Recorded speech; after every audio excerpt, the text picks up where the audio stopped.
Hello everyone, welcome back to London code supported by Newton school. तो आज की video में हम सीखने वाले हैं एप्लीकेशन प्रोग्रामिंग इंटरफेस के बारे में। ये क्या होता है, नहीं पता ना। बट आपने कई बार सुना होगा एपीआईज के बारे में। एपीआईज कुछ लोग मेंशन करते हैं कि उन्होंने कुछ एपीआईज का यूज़ किया अपने प्रोजेक्ट में। इवन बड़ी बड़ी कंपनीज यूज़ करती है, Google map API, open weather API या काफ़ी अलग अलग सर्विसेज की एपीआईज को। सो इस वीडियो में हम देखने वाले हैं कि एपीआईज एक्चुअल में क्या होती हैं, क्यों उनका यूज़ इतना ज़्यादा किया जाता है। So in this video we are going to learn about everything on APIs. So without any delay let's get started with the video. So API का मतलब होता है एप्लीकेशन प्रोग्रामिंग इंटरफेस। इंटरफेस का मतलब क्या होता है, किसी भी दो चीजों के बीच में हमें एक मीडियम क्रिएट करना है, एक इंटरफेस क्रिएट करना है। So in this case we are going to create a medium between two applications या टू सॉफ्टवेयर्स।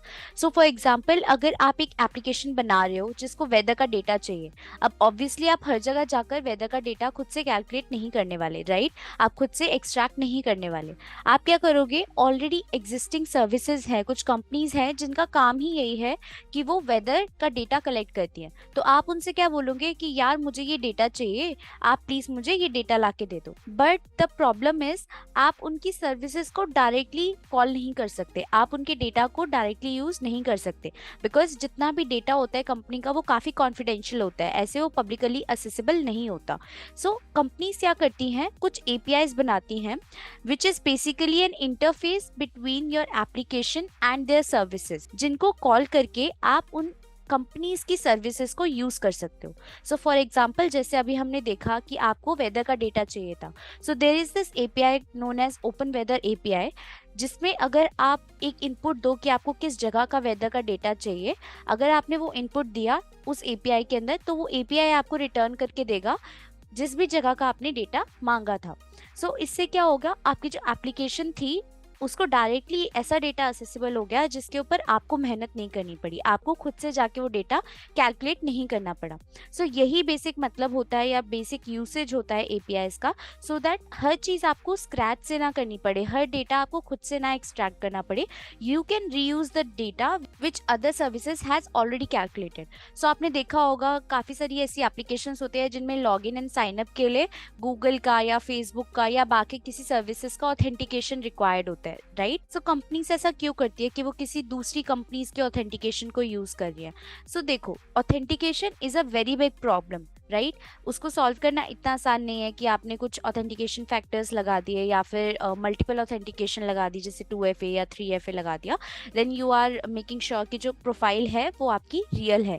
बट अगर आप बोल रहे हो कि इसके साथ एक गूगल अकाउंट एसोसिएटेड है, तो गूगल ने ऑलरेडी बहुत सारे ऐसे मैकेनिज्म बना रखे हैं जिनके थ्रू वो डिटेक्ट करता है कि कौन सी प्रोफाइल रियल है एंड कौन सी प्रोफाइल फेक है। सो इन सारी चीज़ों को रीयूज करने के लिए जो बाकी एप्लीकेशंस हैं वो क्या करती है, सीधा गूगल ऑथेंटिकेशन को यूज़ करती हैं। वो बोलती है कि यार गूगल के थ्रू मैं ये चेक कर सकती हूँ कि क्या ये ईमेल आईडी वैलिड है या नहीं है, एंड अगर गूगल ने इसे अप्रूव कर दिया then I can use it and allow the user to sign up in my application.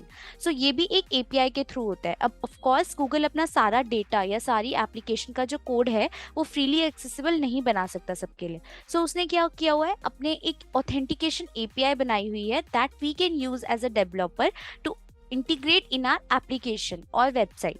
सो ऐसे ही बहुत सारी एपीआईज है। अब द नेक्स्ट क्वेश्चन इज, क्या ये सारी एपीआईज पब्लिकली अवेलेबल होती है? The answer is yes and no.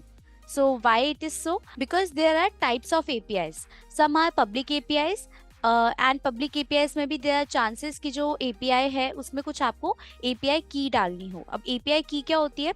API की का मेन मतलब ये होता है कि अगर जिस भी यूजर के पास वो की होगी एंड उस की के थ्रू अगर हम API को एक्सेस करने का ट्राई करेंगे, only then it will allow us to use the service. Otherwise क्या हो सकता है, अगर आपने पब्लिक एपीआई बनाई है, so you are basically saying that anyone can use this API without restriction on who is using it and why it is using so.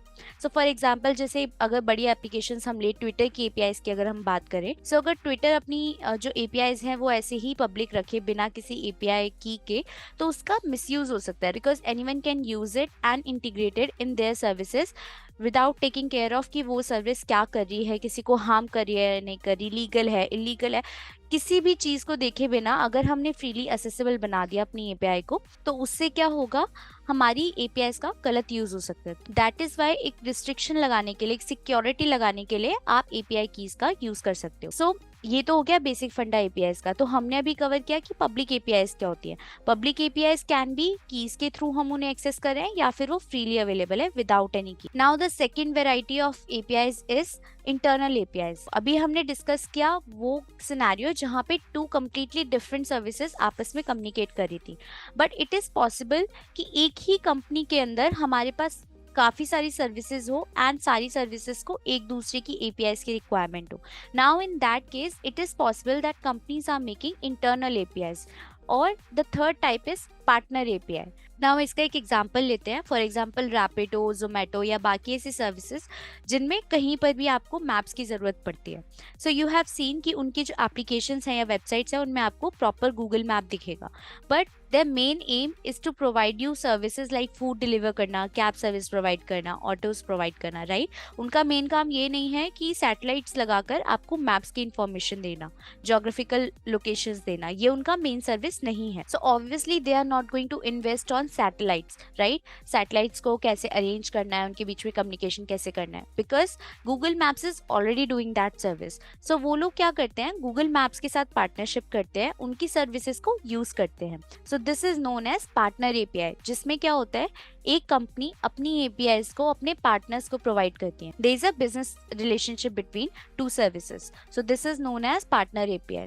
Now fourth type की API हमारी होती हैं composite API. So for example आपने कई बार ऐसा देखा होगा कि जब भी आप कोई फ्लाइट बुक करते हो, या फिर लेट्स से आप अगर किसी सर्विस को यूज करके किसी रेस्टोरेंट पे एक टेबल बुक करना चाहते हो। सो इस टाइप के जो एग्रीगेटर प्लेटफॉर्म्स होते हैं, ये क्या करते हैं, मल्टीपल एपीआई को यूज करते हैं, right.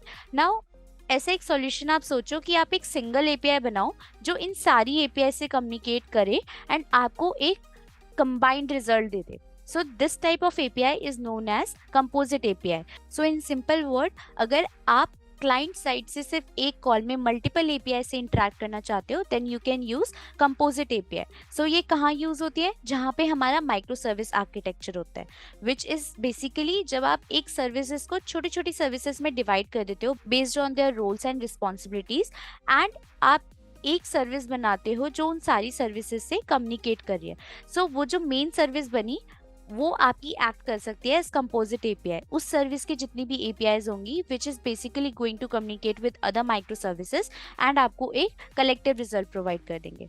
So this is composite API. तो अभी हमने देखा पब्लिक एपीआई क्या होती है, इंटरनल एपीआई क्या होते हैं, पार्टनर एपीआई क्या होती है, एंड कंपोजिट एपीआई क्या होती है। Now the next question is, आप कैसे एपीआईज को यूज करके प्रोजेक्ट्स बना सकते हो या फिर सीख सकते हो कि एपीआईज को कैसे यूज कर सकते हैं। So you can use Google Maps API, YouTube APIs, open weather API, then Twitter API, and there are a lot of authentication APIs like Facebook, Google, and Twitter as well.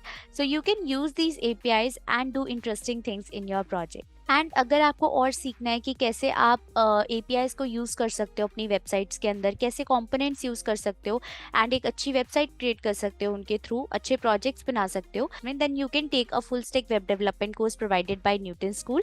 Link is available in the description box. So all you need to do is to click on the link and start learning how to create your own website. So thank you for watching this video till the end and see you in the next video.